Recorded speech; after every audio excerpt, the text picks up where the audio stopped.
आपके प्रश्न का मैं क्या उत्तर दूं मुनिवर? दुर्भाग्य ले आया और मैं आ गई। ओह, तुम तो राजरानी सीता हो, मैं वाल्मीकि हूँ। सीता और राम के चरित्र को रामायण के रूप में रचने वाला। प्रणाम मुनिवर। मैं जानता था ऐसा ही होगा, किंतु इतने जल्दी होगा इसकी मुझे कल्पना नहीं थी। तुम्हारे दर्शन करके मेरा जीवन धन्य हो गया देवी। आओ मेरे साथ आश्रम चलो। नहीं, मैं कलंकनी हूँ मुनिवर। मेरे साथ चलने से आपका आश्रम अपवित्र हो जाएगा। नहीं देवी, तुम कलंकनी नहीं, तुम तो आदि शक्ति हो, जगत माता हो, साक्षात लक्ष्मी हो। तुम्हारी महिमा मुझे ज्ञात है। निरंतर राम नाम के कीर्तन से गुंजायमान मेरे आश्रम को अपने पावन चरणों से पवित्र करो देवी। आओ। मुनिवर, विपत्ति के इस समय में आप मेरे लिए देवता जैसे प्रकट हुए हैं। मैं आपके साथ अवश्य चलूंगी, किंतु रुक क्यों गई देवी? कहो, क्या कहना चाहती हो? यही कि मेरे नाम का किसी को पता न चले। तुम तो सहस्त्रों नामों से पूजी जाने वाली लोक माता हो, तुम्हें नाम की क्या कमी? लोक पावनी के नाम से मेरे आश्रम में रहना। आओ देवी, आओ। गुरुदेव आगे। हाँ, आगे। गुरुदेव। प्रणाम गुरुदेव। सरस्वती। जी गुरुदेव। विद्या। जी गुरुदेव। ये लोक पावनी देवी हैं। इनके पदार्पण से हमारा आश्रम धन्य हो गया।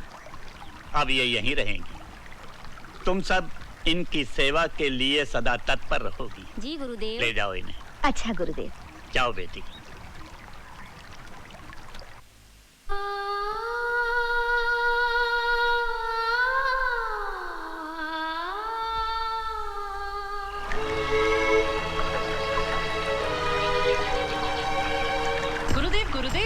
लोक पावनी देवी ने 2 शिशुओं को जन्म दिया है। अच्छा, मन आनंदित हो गया। प्रणाम। पधारिए गुरुदेव। देखिए ना गुरुदेव, दोनों ही देव कुमारों जैसे लगते हैं। गुरुदेव, आप इनका नामकरण कर दीजिए। पुत्री, इनका नामकरण तो विधाता बहुत पहले कर चुके हैं। तुम्हारे छोटे पुत्र का नाम है लव और बड़े का कुश। लव और कुश? हाँ पुत्री, लव और कुश दोनों ही अपने पिता की भांति परम वीर और कल्याणकारी होंगे। 1 नहीं 2 नहीं, पूरे 10 वर्ष बीत गए जिस दिन से लक्ष्मण सीता को वन में छोड़कर आया है। उस दिन से आज तक मेरे राम के मुख पर मुस्कान नहीं आई। कितना सुंदर उपहास है। प्रजा की इच्छा पूर्ति और उसके सुख के लिए भैया ने भाभी का त्याग किया, किंतु परिणाम क्या हुआ? प्रजा पर दुखों के पहाड़ टूट पड़े और भैया का एक पल भाभी की स्मृति में बीतता है। अब तो ऐसा लगने लगा है। बहुत अच्छा गाने लगे हो तुम दोनों, मन आनंदित हो गया है।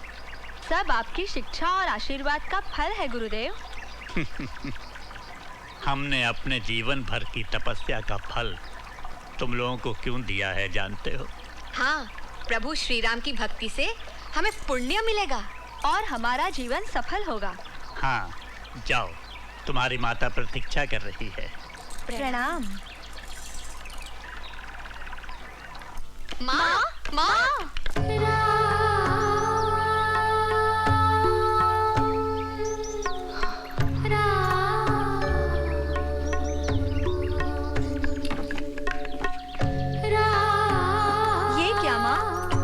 अच्छा नहीं गाया? हमसे कुछ अपराध हुआ है माँ। हमारे किसी कार्य से तुम्हारे मन को चोट पहुँची है? किसी ने तुमसे कुछ कहा है माँ? बताओ माँ, तुम्हें क्या कष्ट है? क्या चिंता है माँ? जो पुत्र अपनी माँ की चिंता दूर न कर सके, उसका जीवन व्यर्थ है। बोलो माँ, बोलो, तुम्हें क्या चाहिए? यदि तुम कहो तो हम तुम्हारे चरणों में स्वर्ण का अंबार लगा दें। तुम दोनों मेरे लिए किसी भी स्वर्ग के अंबार से बढ़कर हो। पुत्रों, मेरी संपदा हो। तुम्हारे अतिरिक्त मुझे कुछ भी नहीं चाहिए। तो फिर तुम रो क्यों रही हो माँ? तुम दोनों के मुख से रामायण का मधुर गायन सुनकर मेरा हृदय भर आया और खुशी से आंखें भर आई। क्या खुशी में भी आंखें भर आती है माँ? हाँ, यदि खुशी खुशी जैसी हो। माँ, सीताराम जैसी दंपत्ति समस्त भूलोक में आज तक नहीं हुई, संभवतः होगी भी नहीं। इसलिए सीता के वियोग का दुख राघवेंद्र को जीवन भर रहेगा। क्या ऐसा कोई उपाय नहीं जिससे राम के दुख का भी निवारण हो जाए और प्रजा भी सुखी हो जाए?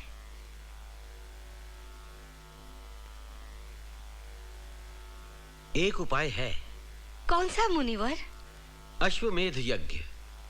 इससे राघवेंद्र का दुख तो दूर होगा ही, उन्हें यश भी प्राप्त होगा और प्रजा के सिर पर मंडराते संकट के बादल भी छट जाएंगे। किंतु गुरुवर, क्या भैया इसके लिए तैयार होंगे? अवश्य होंगे। श्री राम की प्रजा बहुत दुखी है। मेरी प्रजा दुखी हो गई? हाँ राघव, और ऐसे अवसर पर प्रजा की सुख शांति के लिए हमारे पूर्वजों ने अश्वमेध यज्ञ की परंपरा डाली है। नहीं माँ, मेरी तुलना उनसे मत करो। वे पुण्य आत्मा थे, महान थे। मैं पुण्य आत्मा नहीं, मैं पापी हूँ। यज्ञ का अनुष्ठान मेरे लिए साध्य नहीं है। भैया, आप अजेय हैं। बुद्धि, शौर्य, शक्ति, किसी भी बात की आप में कमी नहीं। और फिर आपके तीनों भाई आपके साथ हैं जो हर प्रकार से समर्थ हैं। फिर यह यज्ञ साध्य क्यों नहीं है?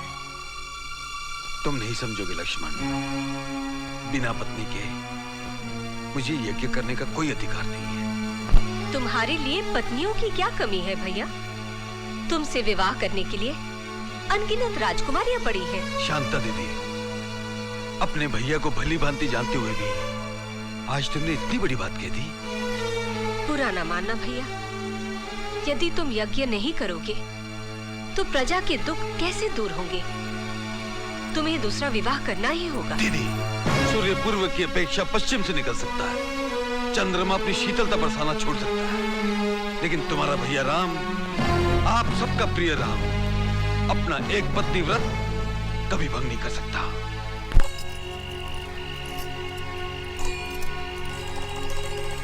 मैं नहीं पूछूंगा, तुम पूछो। नहीं, तू पूछ। तुम पूछो ना। नहीं, तू पूछ। तुम पूछो। नहीं, तू पूछ। तुम पूछो। नहीं, तू पूछ। तुम पूछो। नहीं, तू पूछ। कितनी रात हो गई, सोए क्यों नहीं? नींद नहीं आ रही है क्या?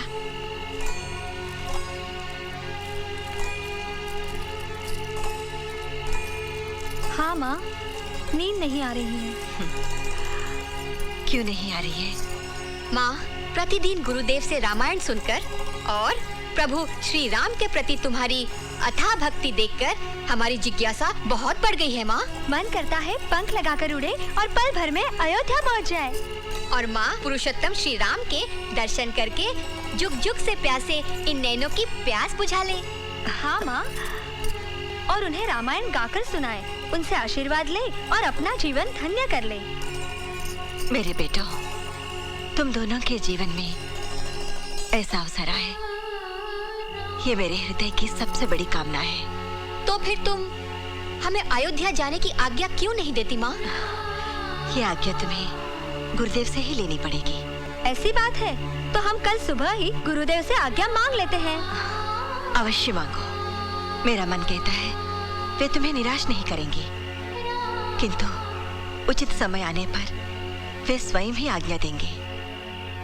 रामायण धर्म और अधर्म के अंतर को प्रतिपादक करती है, अर्थात निर्धारित करती है, और संपूर्ण मानव जाति को जीवन का वास्तविक अर्थ समझाने के साथ ही मानव को दानवी प्रवृत्तियों की ओर बढ़ने से रोकती है। अर्थात मनुष्य को मनुष्यता का आचरण करने की शिक्षा देती है। हाँ, जानते हो क्यों? क्यों गुरुदेव? क्योंकि रामायण के समस्त पात्र आदरणीय हैं। वे मानवता के वट वृक्ष की स्वर्णिम शाखाओं के समान हैं। इसलिए रामायण मानवता के लिए शिक्षाप्रद और कल्याणकारी है। जब तक संसार में धरती, आकाश, चांद और सूरज रहेंगे, तब तक रामायण भी तेजों में बनी रहेगी। तुम दोनों अयोध्या जा रहे हो। हमें विश्वास है कि तुम अपने मधुर स्वरों में रामायण को गा गा कर जन जन तक पहुंचाओगे। हम आपके आदेश का पालन करेंगे गुरुदेव। हम जानते हैं ये दिव्यास्त्र है। जैसे तुम रामायण के गायन में पारंगत हो, वैसे ही अस्त्रों और शस्त्रों के प्रयोग में भी। फिर ये दिव्यास्त्र क्यों गुरुदेव? तुम्हारी सुरक्षा के लिए। तुम दोनों पहली बार तपोवन से बाहर जा रहे हो। ये अस्त्र शत्रु को मारता नहीं, केवल उसे सम्मोहित करके परास्त कर देता है। इसे हर समय अपने पास रखना। जी गुरुदेव। और हाँ पुत्रों, एक बात स्मरण रखना, इस अस्त्र का प्रयोग कमजोर और साधारण मनुष्यों पर नहीं करना। और हाँ, यदि वीरों से सामना हो जाए और बहुत ही अनिवार्य लगे, तो इसका प्रयोग करने से नहीं चूकना। हम अवश्य ही आपकी आज्ञा का पालन करेंगे गुरुदेव।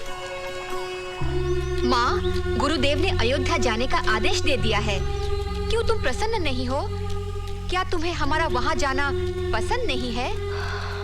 पसंद नहीं, ये बात नहीं है पुत्र। फिर तुम इस प्रकार उदास और चिंतित क्यों हो? केवल इसलिए कि तुम लोग सार्वजनिक गायकों की तरह वहाँ जा रही हो, रघुकुल के विशेष निमंत्रण पर नहीं। तो क्या हुआ? हम तुम जैसी वीर माता के पुत्र हैं, हमें भय किस बात का? माँ, ये नहीं समझना, हमें वीणा के सुरों पर केवल रामायण गाना ही आता है। समय आने पर हम अपने धनुष की टंकार से तीनों लोगों को हिला सकते हैं। यही तो है मेरी चिंता, यही है मेरी व्यथा। जब से गुरुदेव ने तुम्हें अयोध्या जाने के लिए आदेश दिया है, तब से मेरे मन को यही भय सता रहा है कि तुम दोनों वहाँ जाकर कुछ कर ना बैठो। माँ, तुम्हारी पुनीत गोद में पलकर हमारी आयु बढ़ी है। गुरुवर से हमें अपार ज्ञान मिला है। तुम बिल्कुल निश्चिंत होकर और हमें आशीर्वाद देकर भेजो माँ। हाँ माँ, जाने कब से हमारी आंखें प्रभु श्री राम के दर्शनों के लिए आतुर हैं। दर्शन करो पुत्रों, चाहो तो अपनी आंखों पर मेरी आंखें भी लगाकर प्रभु को जी भरकर देख कर आओ। वे दर्शनीय है नहीं, पूजनीय भी है। रामचंद्र, तुम्हें स्मरण है उस दिन तुमने सीता के बिना यज्ञ करने से मना कर दिया था? जी। आज हम तुम्हें यही बताने के लिए आए हैं कि सीता के बिना भी तुम यज्ञ कर सकते हो। सीता के बिना कैसे? हमने गहन चिंतन, मनन और अध्ययन के बाद एक उपाय ढूंढा है। कौन सा उपाय?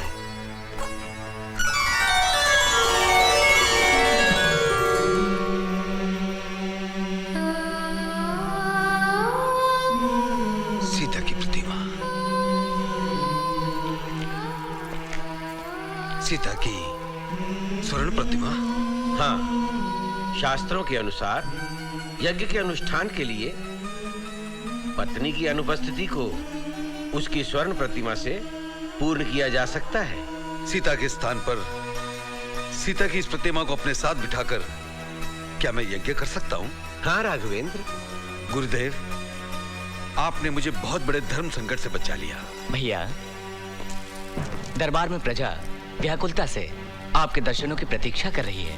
प्रभु श्री रामचंद्र की जय! प्रभु श्री रामचंद्र की जय! प्रभु श्री रामचंद्र की जय! प्रभु, हमारी भूल के लिए हमें क्षमा कर दीजिए। केवल एक मूर्ख व्यक्ति ने ओछी बात कही थी, किंतु हम सब पाप के भागी बन गए।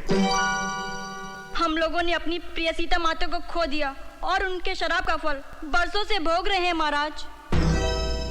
इतने दिनों तक अकाल पीड़ित रहे, भूमि बंजर हो गई है, क्या क्या कष्ट नहीं झेले हमने। महाराज, 10 वर्षों से आप भी दुखी हैं और हम भी आपके दर्शनों को तरस गए हैं महाराज। इन सब कष्टों का मूल कारण एक ही पापी है। कौन है वो पापी?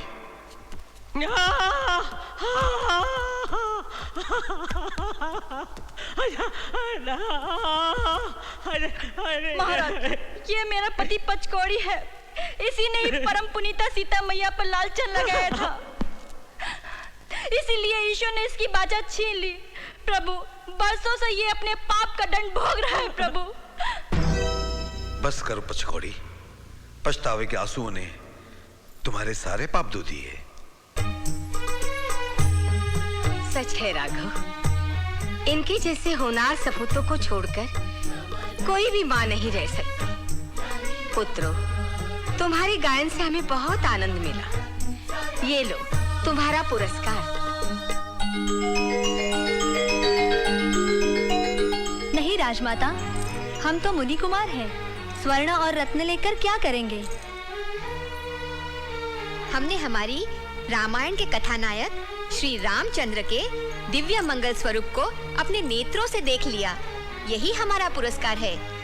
और हमें संकोच मत करो, जो चाहिए मांग लो। रामायण की कल्पलता, वनिता शिरोरत्न, जगत जननी हमारी माता जानकी देवी के दर्शन करवा दीजिए महाराज। आपके दर्शनों के साथ अगर उनके भी दर्शन हो जाएं, तो हमारा जीवन सफल हो जाए।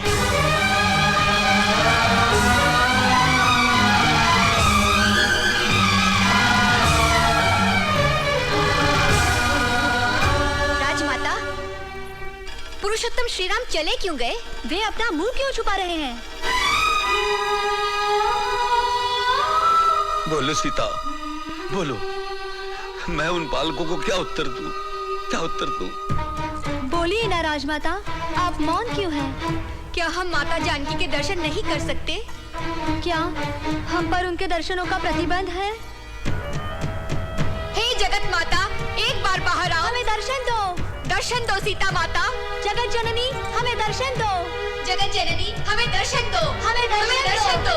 सीता माता, जगत जननी, हमें दर्शन दो। वो नहीं आएगी मुनि कुमारों, वो नहीं आ सकती। किंतु क्यों? क्योंकि वो यहाँ नहीं है। यहाँ नहीं है तो कहाँ गई? उन्हें वनवास दिया गया है। किसने दिया उन्हें वनवास? राजा राम नहीं, राजा राम की विवशता ने, उनके कठोर राजधर्म ने। क्या? राजा राम ने स्वयं माता जानकी को वनवास दिया?